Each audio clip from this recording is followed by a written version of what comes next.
Sister Wives latest news. Hello everyone, and welcome to my Sister Wives Gossip channel. I hope everyone is having a wonderful day. Before we begin, please hit the subscribe button and give this video a thumbs up. Viewers got a look at the Sister Wives star's new family when Christine, 51, and David, 60, tied the knot in a wedding special that came out earlier this month. Evelyn, the mother of the construction executive, delivered a moving speech at the reception. David's children were in the bridal party. He brought up the fact that he had two Mexican sisters who were married to many guys at one point as well. Karen, Shauna, Roy, Tamara, Harold, Christine, and Patricia are the 7 siblings of David. Although she currently resides in Utah, Karen, who is 70 years old, has spent time in Mexico. Tragically, in November 2019, her daughter Donna Ray Langford and Trevor Harvey Langford and Rogan J. Langford passed away. Tragically, 3 American moms and 6 children lost their lives in the tragedy that occurred in Mexico and was highlighted extensively in the media. The 9 victims were part of a Mormon group residing in northern Mexico that were driving back to the U.S. in 3 different SUVs when they were ambushed. The Mormon group, which includes members with dual citizenship, was allegedly on its way to a wedding in Chihuahua, which is around 100 miles south of the border with Arizona. Mexican officials said that the family drove into an area where there had been a gunfight between rival cartel groups, who had an ongoing war for territory, earlier that day and were mistakenly targeted by one of the cartels. The victims were gunned down on November 4 by members of a drug gang who opened fire on passing cars. Donna was 43 years old and her 2 kids, Trevor and Rogan, were 11 and 2, respectively. Other victims included Ronita Miller, 30, Christina Langford Johnson, 29, Howard Miller Jr., 12, Crystal Miller, 10, and 8-month-old twins Titus Miller and Tiana Miller. David's niece's kid, Devin Langford, survived the terrible attack. A hero for hiding his injured brothers in bushes and trekking 14 kilometers to get aid, he was praised for his actions. His sister, Kylie, was shot in the foot and his infant brother, Brixon, was injured in the chest. Speaking with ABC with his father, David Langford, at the time, Devin characterized Donna as a nice person and brave woman that tried to save her kids. David added, "Every one of my children that survived that are living miracles."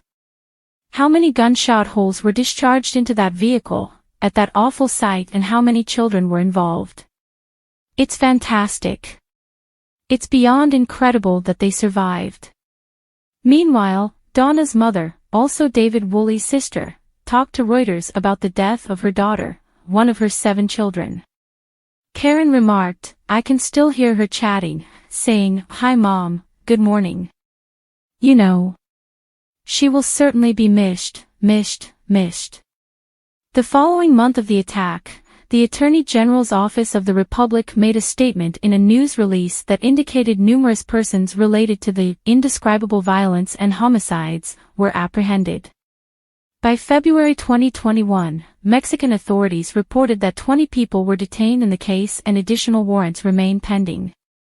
In September 2023, it was reported that U.S. Marshal Service brought a guy named Ivan Gustavo Hernandez Cabral, 24, into jail after the agency acted on a tip. Hernandez Cabral was being jailed for extradition to Mexico in connection with the ambush, according to CBS News. The family members of the victims filed a lawsuit accusing the Juarez cartel of carrying out the Mexico ambush as punishment for their public criticism and demonstrations against the organization. In July 2022, a federal court from North Dakota declared that the Juarez cartel must pay $1.5 billion to the victims' families.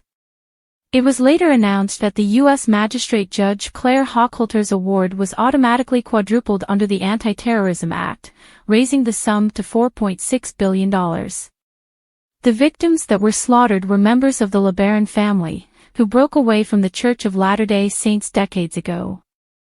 There is no proof that David was ever a member of the group. However, he was once married to his late wife before she died in 2012. The Mormon fundamentalists started to travel to Mexico around 1890 mostly over the topic of polygamy. The mainstream church, located in Utah, forbade plural marriage to conform with U.S. law at the time. The families that departed from the church continued to practice polygamy after establishing in offshoots elsewhere. According to a researcher of Mormon fundamentalism located in Salt Lake City, polygamy was illegal in Mexico, but there was an understanding that the government would look the other way about their marriage practices. Dr. Christina Rossetti told BBC, "The families who went there were not fringe families or bad Mormons. These were leaders of the church, they weren't peripheral individuals. Big names went down there." The LeBaron Group's father, Alma Dayer LeBaron, created Colonial LeBaron in Chihuahua in the 1920s. Christine Brown, for her part, walked away from polygamy in November 2021 after announcing her breakup from Cody Brown. The pair split after 25 years of a spiritual marriage, together with sister wives Janelle and Mary Brown. Thanks for watching. If you like this video, so please don't forget to subscribe my channel and don't miss any update.